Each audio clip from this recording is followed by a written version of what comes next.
मेरे चैनल में स्वागत है। आज मैं आपको गाज माता की कहानी सुनाने जा रही हूँ। अगर आपको ये कहानी पसंद आए तो कमेंट बॉक्स में गाज माता की जय अवश्य लिखिए।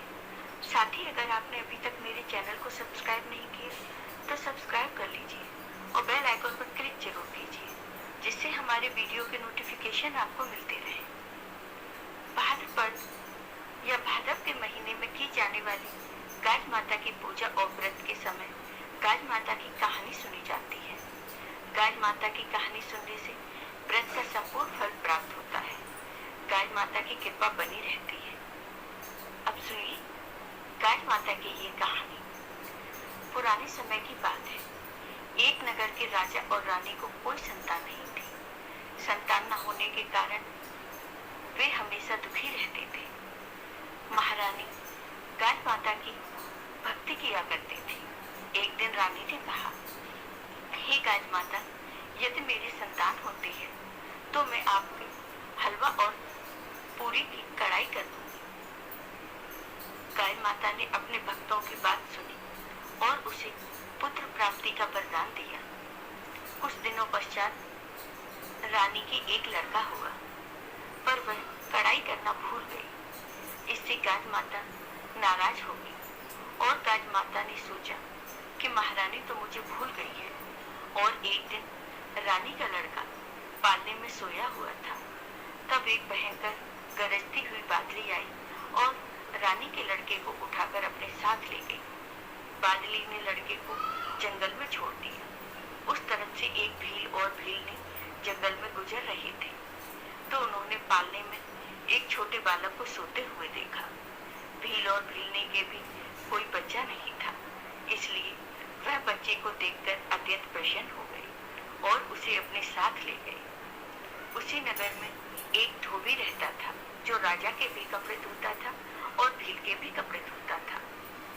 जब वह धोबी राजा के महल पर गया तो उसने देखा कि वहां शोर हो रहा था कि गाज माता रानी के लड़के को उठाकर ले गई। तब धोबी ने कहा कि आज उसने एक लड़के को भील के घर पर पालने में सोते हुए देखा था।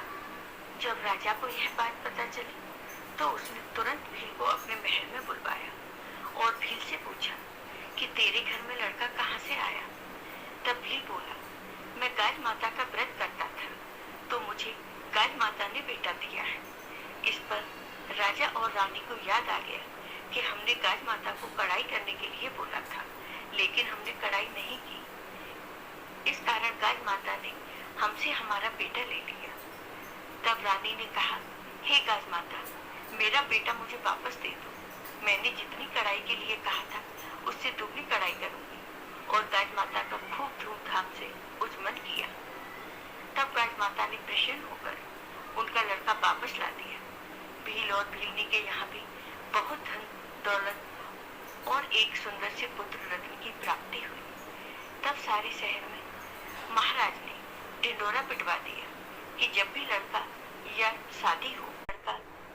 शादी हो तो गाज माता का उजमन करे। तो ही गाज माता, जैसे आपने रानी को लड़का दिया, भील भीलनी को धन और पुत्र दिया, वैसे ही सबको देना। गाज माता की कहानी कहने वाले को, गाज माता की कहानी सुनने वाले को और हामी भरने वाले को और पूरे परिवार के सबके दुख दूर करना। जय हो गाज माता की। गाज माता के व्रत की पूजा विधि। गाज माता का व्रत तथा पूजन भाद्र मास के किसी भी शुभ तिथि को कर सकते हैं। यदि किसी के घर में पुत्र जन्म या पुत्र का विवाह होता है तो उस वर्ष भाद्र मास में इस व्रत का उजमन भी किया जाता है। यह व्रत स्त्रियां अपने संतान की लंबी आयु तथा सुख के लिए करती हैं। प्रातःकाल स्नान कर पूजा गृह को साफ कर लेते हैं। उसके बाद दीवार पर गेरू या रोली से भील भीलनी उनके सर पर टोकरी में एक बच्चा और गाज माता बनाते हैं। उसके बाद लोटे में जल भरकर रखें। लोटे पर रोली से शादियां बनाते हैं। 7 जगह 4-4 पूरी और उसके ऊपर हलवा, कपड़ा और रुपए रखते हैं। हाथ में 7-7 गेहूं के दाने लेकर गाज माता की कहानी सुने। उसके बाद बिंदाई जी की कहानी सुने। कहानी सुनने के बाद सभी को हाथ जोड़कर गाज माता को प्रणाम करना चाहिए। उसके बाद अपने आंचल या दुपट्टे पर हलवा पूरी कपड़े और रुपए उठाकर अपनी सासू माँ के पैर छूकर उन्हें दे दे। उसके बाद सूर्य भगवान को लोटे के जल से अर्घ्य अर्पण करें। आपको ये वीडियो पसंद आया हो तो कमेंट बॉक्स में कमेंट करके जरूर बताइए। साथ ही मेरे वीडियो को ज्यादा से ज्यादा शेयर करिए। धन्यवाद।